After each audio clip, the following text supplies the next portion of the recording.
the whole thing, and it didn't make sense at all, because it was so multi-layered, pointing in all different directions.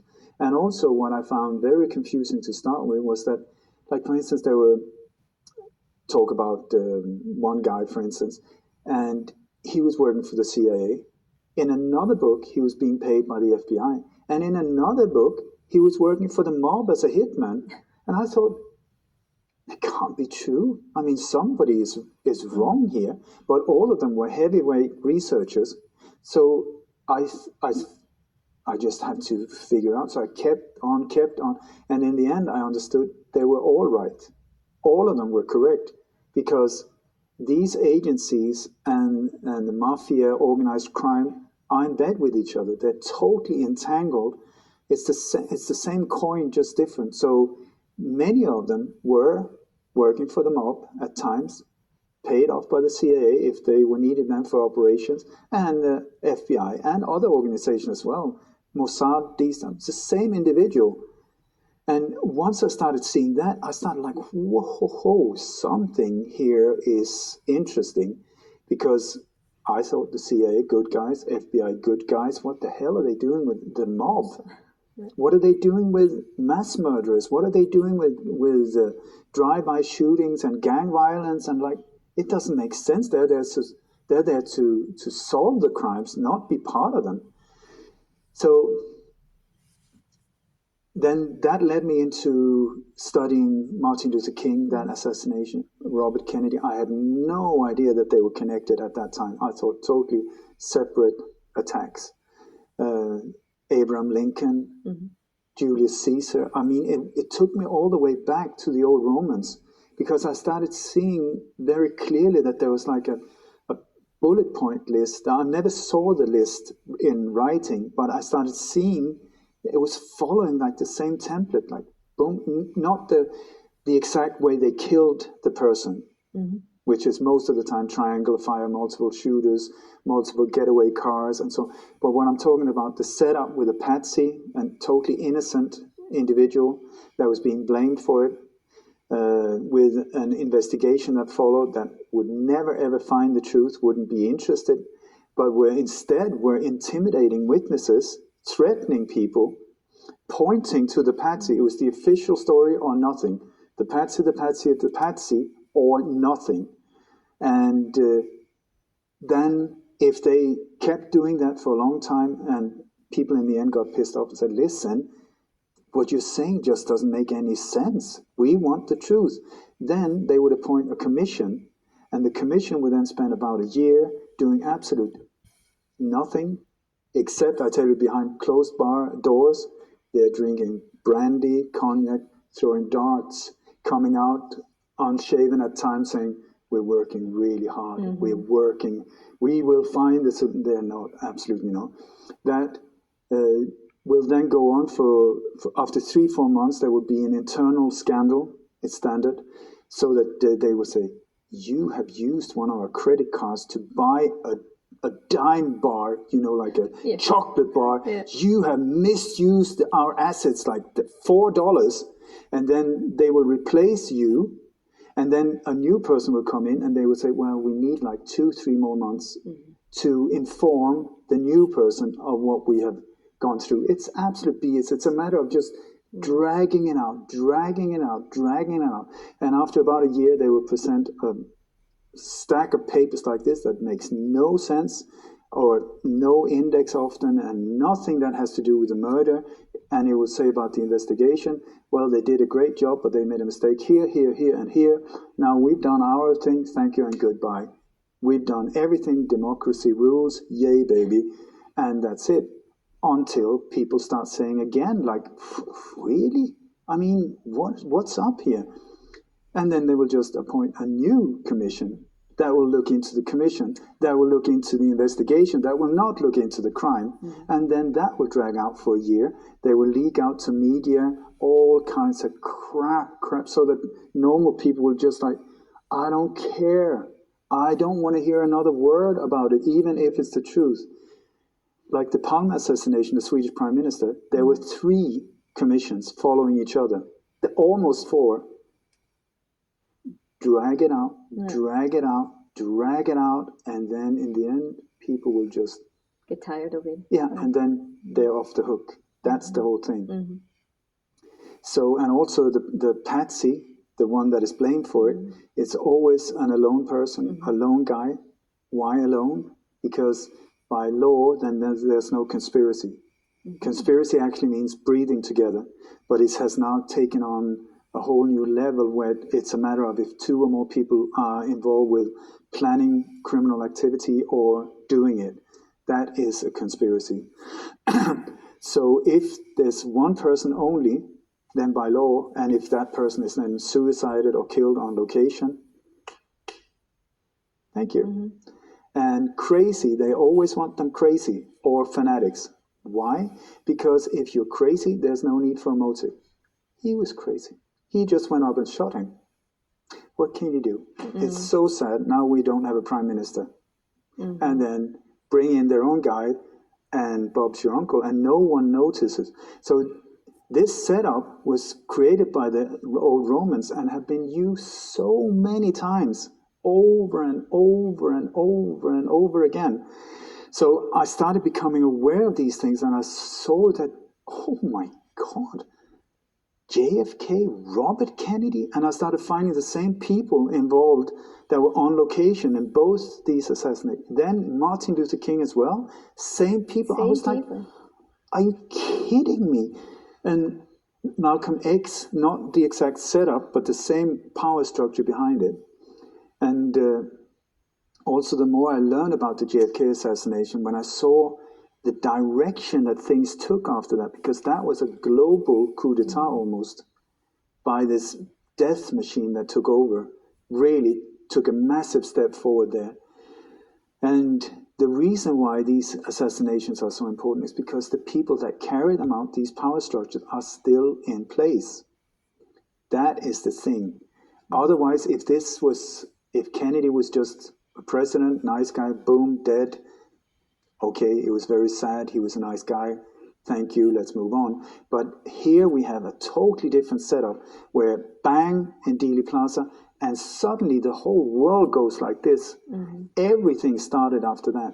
You have the whole escalating thing with the Vietnam War. The CIA goes berserk in totally all kinds of different directions. You have a whole load of military coups in South America. You have the whole drug trading thing, because that was what the Vietnam War was about. To get the drugs from the Golden Triangle into the West. So how to get that? Start a war. So they took over a war from France. France was like, we've had it, we're out. So America just moved in, sent all of these advisors, as they call them, and America hadn't even joined the Vietnam War when JFK was killed. They had some advisors there, but he was saying, we're going to pull out. Not good news for these dark ones. Then when I started, after a few years, to see that there was this pattern, I was like, how could they really be connected, these things? And I started seeing more and more clearly, yeah, even the same people are turning up in the background, on the street level, pulling the strings, being part of the commissions. What they do is, I don't know what you call that in English, or rocade with chess. You just go and then you move. No, but it's like, this is democracy. This is democracy. It's the same fingers. They just move. Okay, so in one commission, he's the chairman or the head of the commission. Then we got the submarine commission or whatever. They just do like this, boom, boom, and democracy. Thank God we got honest people and the authorities. We can trust them. A new one, a new commission. They just changed the name, and they love these beautiful names like the Truth and Harmony Commission, or the Stardust and Freedom Commission, whatever. All of it part of a psyop to make you think that something is actually going on, when actually this is what's going on. Bring in the prostitutes. We'll come out after 2 more months or something like that. It's awful. It's so super corrupt. And it's very, very important to understand when you start seeing the setup that the investigation, part of the crime, meaning that when these things happen, the people that step forward and are there doing press conferences, they are part of it. This is the wonderful thing. When you start seeing it, you will see, thank you very much. One stepping out of the shadows. Got you. Next one. Bring it on. What's your name? Thank you. There's another one for you. And then you have the people that take over, because it's always somebody gets killed or taken out. What happens then? Somebody takes over. Who is that person? That's another one. Thank you. And who is he backing? Who's backing him? Coming up. Okay, thank you. And tick, tick, tick. So you can start seeing these things. And then you see same people. My God. Pattern then, yeah. The same setup. And that's when at least I started seeing that the FBI, for instance, I call them fraud, bribery, and intimidation. That's what FBI stands for. Not saying about everyone, but my God, that is one corrupt institution. And what their task is to cover the whole thing up. The FBI moves in, they're the one setting up, if it's an attack or an alleged terror attack, or they will be the ones that have equipped the patsies, trained them, financed them, whatever. And these patsies have no idea that they're being set up often. You know, they think it's a film take or like a film shoot or a joke or a prank or whatever, and suddenly they're right in the middle of it. You did it. You know, and then afterwards FBI goes in and they just clear the whole thing. They confiscate all cameras, they confiscate all real evidence, and then they plant fake evidence pointing towards the patsy. That's FBI for you. If I can comment them, this is what I think. That's a golden finger, and here's another one. So the FBI, the CIA, that's the same thing. So it's the CIA is the cocaine import agency, but for hire. It's an agency for hire. You can hire them. So if you're some kind of businessman, you know, like one of these big institutions that just, we want bananas and we want them cheap, okay? Let's make a military coup in that country where the bananas grow. So we just hire the CIA. They go in with their task. They create a military coup. They take over and they get the whole thing. It's always normal people that are paying, that are turning into slaves and so on. They often they create mass murders as well. So very, very brutal. Very, very brutal. So anyway, I come and I go. So in 1986, when that was after 6 years that I've been really digging into this, the Swedish Prime Minister is said to have been murdered in the streets of Stockholm. Olof Palme was his name. And I thought, I did not like the guy at all. He was an arrogant besserwisser, speaking down to people. Officially, a man of the people, taking care of the poor and really caring. Absolutely not. That was not. We were talking about before here when I came to the studio. When my only security is I look in people's eyes, I look in your eyes, I feel, yeah. I look in somebody else's, not because you could be somebody that really want me bad, you know, to hurt me. I've been threatened. I've had attacks on me. I've had people murdered around me.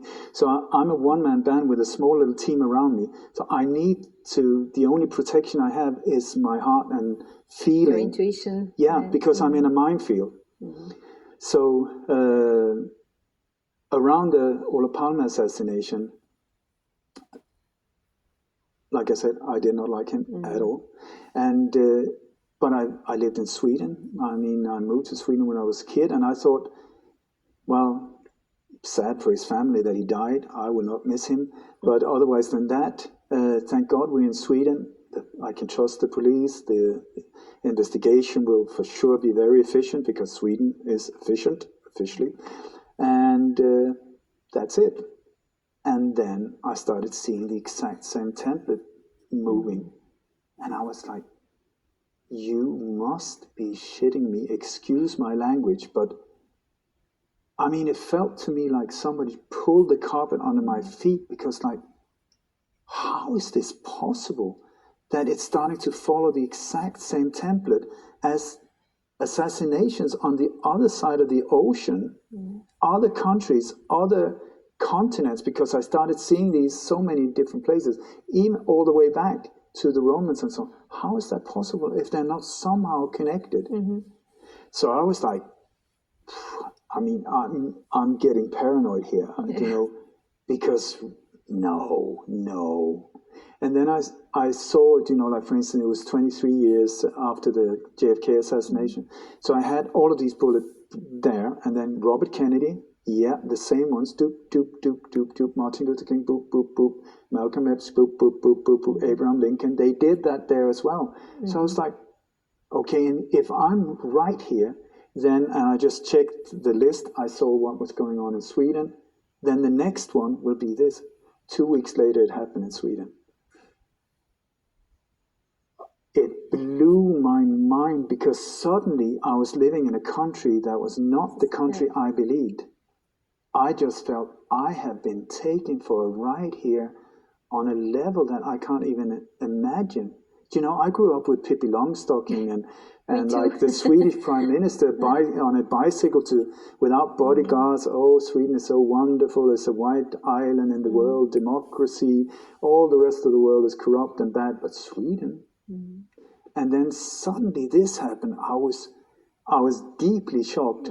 I really was, because it shook me in my core. Yeah. Because suddenly I was like, how is this? I mean, how could this happen here? And why is nobody reacting? So suddenly I was in the whole dark entanglement of rotten conspiracy smell coming out of this country where you were living. Right? Where I was living, and where I always felt safe. And so what I did, I quit my job. Also, I was in love with a girl, and there was a chance for me to play badminton with her once a week. She never fancied me, but I really fancied her. So I moved, and she was living in Stockholm. So I moved there. I got a bus driver's license, and I started cleaning toilets, whatever. And I moved there to see for myself what has happened in this country. Because suddenly I don't have to go 50,000 kilometers on the other side of the world. I am right in it. So I moved up there, and it was, many times I felt that I'm somehow guided. I'm not religious as such, but I sure feel that sometimes the coincidences are just like divine synchronicity. And so even when driving up to Stockholm, the guy that drove me up there, a friend of mine, he got a phone call saying, would you like to come to a party? Yeah, let's go to the party. I mean, I didn't know anyone in Stockholm, so yeah, for sure. We went there, and while we were there, I noticed that there was a girl sitting crying in the kitchen. So I just went out to her and said, how's it going? Are you okay? And turned out she was a witness to the assassination that had been harassed by the police. That was why she was crying. What are the chances, And there were several of these when I bumped into people that were in key locations around this whole thing. So I just felt like I was being guided into this dark. It gets very dark when you get into these areas. And also there was a group in Sweden called the Private Investigators, which was just a group of normal, ordinary people, former lawyers, police officers, dentists, mostly old guys that were very concerned about what was going on in Sweden, because not a lot of people knew the whole truth to this very day. It's a super complex operation, the biggest murder investigation in the world, the most expensive one. They have used more than 2 billion Swedish krona. That's billion. Do you know how many zeros that is? That is a lot. Yes, that could have been used to something else than just cover up an assassination. So anyway, so I got involved with these people, and they were being harassed. We were being made jokes of in media. Everybody was laughing at it. I could not care less. So what I did was, At that point, no one knew about me. I was Mr. Nobody, the Shadow Man, whatever. And so what I did was there were all of these people that had already spent several years looking into this one and had filled whole rooms with documents and reports and you name it, books and whatever. How did you find them? Just I don't know. coincidence also? Yeah, something like that. I heard, I think, somewhere someone saying, and I met one of them and he took me to one of these meetings. And I mean, these guys, some of them, I tell you, if I say colorful, that's an understatement because some of them were real tinfoil hats, you know. You could see it like, really? What are you doing here? But other people were very, very serious. It was just a small little group. And also I was like, why are you making so much fun of these people? They're really trying, and no ordinary journalists are doing absolute zero. Why are you not encouraging them or say applauding them for at least somebody's trying? So I felt the same, somebody's trying to stop this. So what I did was I spent so many days and hours with them. I was driving bus, then I went straight home to one of them, and I went through all of the papers in every single home I went, all of them, taking photocopies,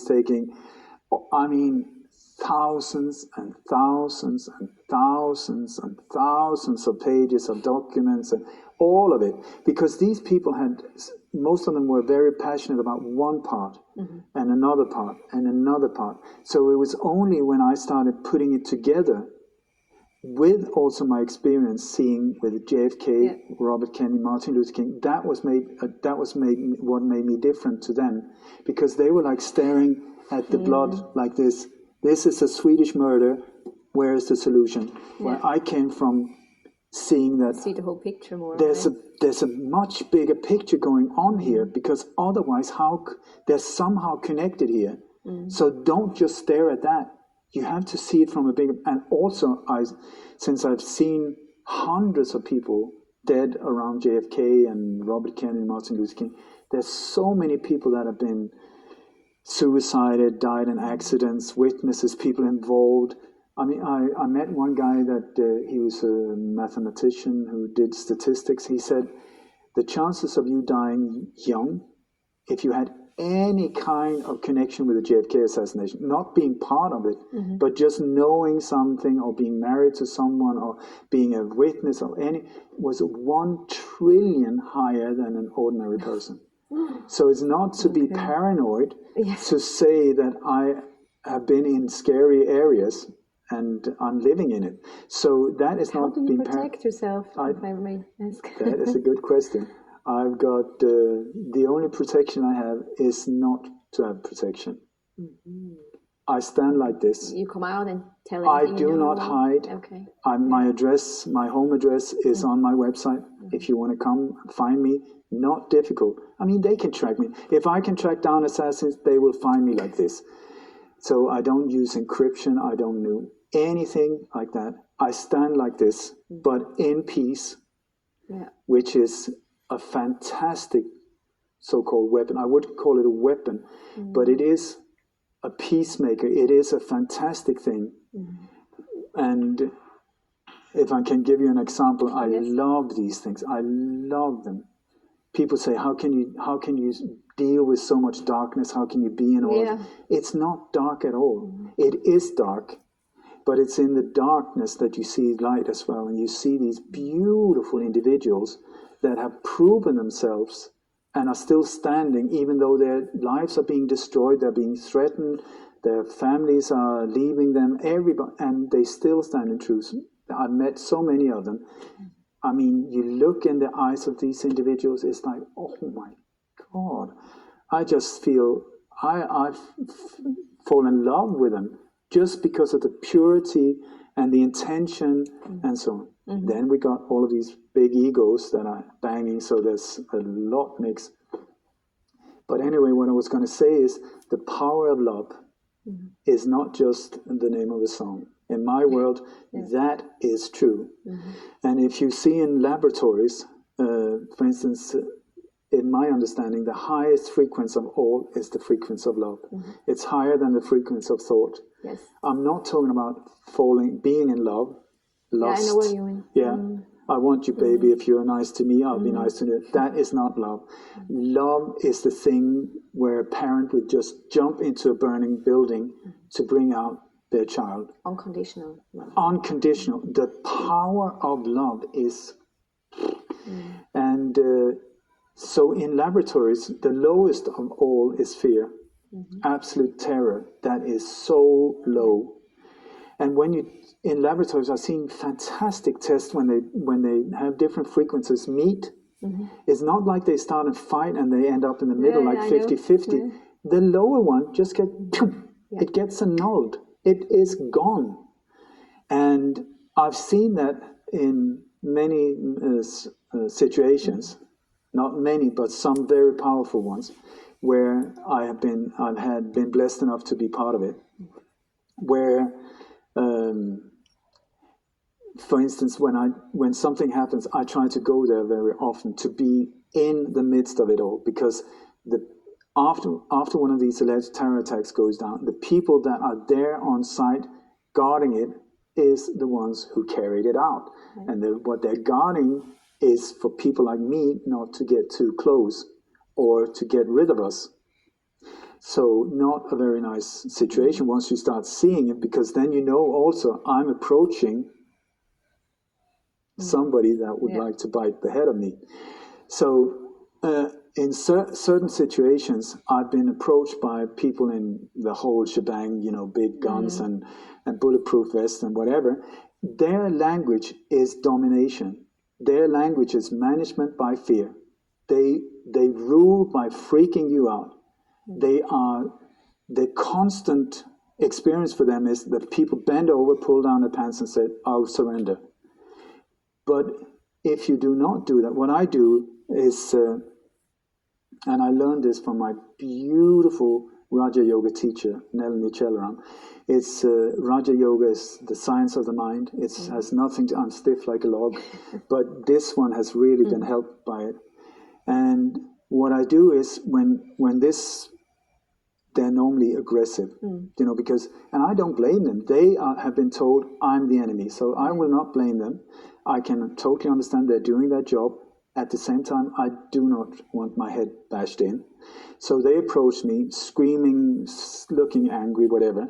So what I do is I turn down the volume, so I do not hear what they're saying, because then I can very easily get into fear mode. And if I get afraid, that's when you get hurt. So what I do is I stand totally vulnerable, arms down, like, you want to kill me? I'm here.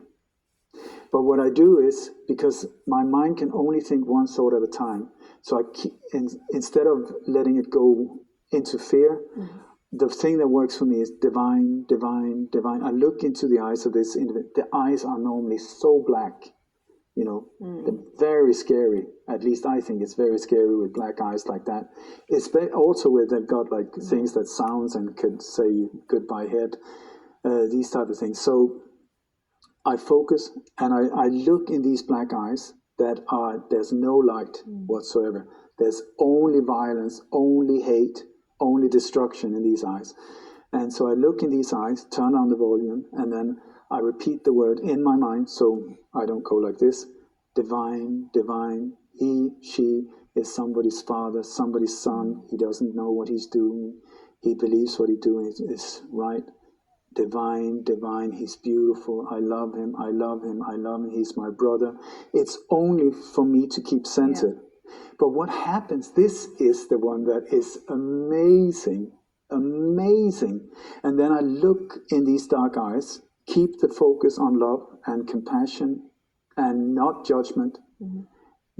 I cannot, if I try to manipulate this, I get hurt. It needs to be pure. So I need to be very centered in these situations. And then I look for the divine spark, the human spark in these black eyes. And when I stand like this, or anyone that stands in that purity, something very strange happens. Because it's like this empire of terror that has always worked. It's their tool. I will bash your head in. You will bend down. If you do not do that, if you don't even look aggressive, if you don't even look afraid, if you don't even try to defend yourself, you're just standing there, they get confused. So they're like this. And then you see that there's first confusion. It goes like microseconds. Confusion, and then suddenly fear. They become fearful of the peaceful person. And then it's like, and then suddenly there's this like, it's like a spark, like a mini explosion of light, just, and I know when that comes, that was it. His whole world cracked there. I do not believe that that person will be able to continue with his career, his force, violent, brutality career will not work after that one because something has changed. There's a crack. And 2 times after these events, like 5-10 minutes after they wanted to bash my head in, we're sitting talking like this. And he's like, do you know, my wife doesn't understand, or she doesn't approve that I want bulletproof underpants on in the bed or whatever, do you know, or my son, you know, when we had a bad time. And for me to sit there with this former monster, in my opinion, that suddenly we met, that there's this bridge, that there's this thing, and I have 2 business cards given from people like that in SWAT teams, that where they've said, listen, if you need anything, just give me, here's my private number, give me a call, I'll sort it out, whatever. And I'm like, you just wanted to kill me. And now we are here. This is interesting, isn't it? Do they power really of get love. it? I mean, do you ask them, do you see the change, or you just No, I know. that? I know that they will not be able to, because something has entered. And I've spoken to a guy called Alan Taylor in England, who is a beautiful person, who used to be one of the officers in one of these SWAT teams, where I described a lot of these things, and he said, oh my God, that is the thing that can break through. Because nothing else, if you go violent, if you do anything, if you just do like this, that it's their cue to get in, destroy you. They're sitting in their vans, they don't know who you are. They've just been told, target this individual, destroy. There's no discussion, it's only brutality. And they know how to hurt you. And he said that in these vans, it's just like music, heavy death metal, brum, brum, brum, Rambo movies, all of this. And then, okay, and out. So that's what you're up against, but the power of love. And that one is amazing. I love it. And also, do you know, like things over the years, my life is like a cheap B movie, I tell you. If you check my Skype contacts, it's like CIA, FBI, former this, former that, Pentagon, all of these type of things. Well, sometimes I'm looking at it like, this is unreal. And I'm not the one contacting. They've contacted me. And one of the things that my teacher here, Melanie, one of the things is she always signs off with love and light, or something like that. Peace and joy, love and light. So it's not total, and I do that as well, but it's not so easy to write to like a Green Beret or a general or a former assassin, love and light. Yeah. Ole. But I do it. And do you know what I get back after a little while? Love and light. Oh, okay. And I just, do you know, because that is the super wimpiest thing you can ever say to someone like that. But it is like a boom, boom. Wake up, you're on the wrong track. Yeah. I saw, there's one man that I really admired. His name was Michael Rupert. He was an LAPD officer. And he was one of the first people that stepped forward and was exposing about the Iran-Contra scandal and also 9/11 and the government involvement. Very brave individual. Got his whole life destroyed. What else is new? and ended up committing suicide. It was actually a suicide. He just had enough, I think. According to his friends, it was a suicide. But I saw this interview with him, and he was talking about the role of the scout, the Indian role of the scout. And when he was talking about that, my whole inner being was just vibrating in harmony with what he was saying, because he said the scout has to go into enemy territory on his own, with the risk of being terminated, into the belly of the beast, stay alive, find the information, bring the information back that can help the tribe, but on his own.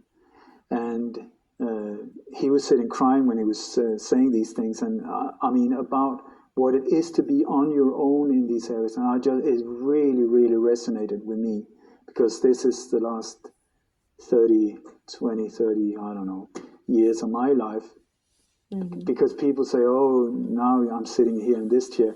This did not come easy. Yeah, I believe that. I mean, sorry?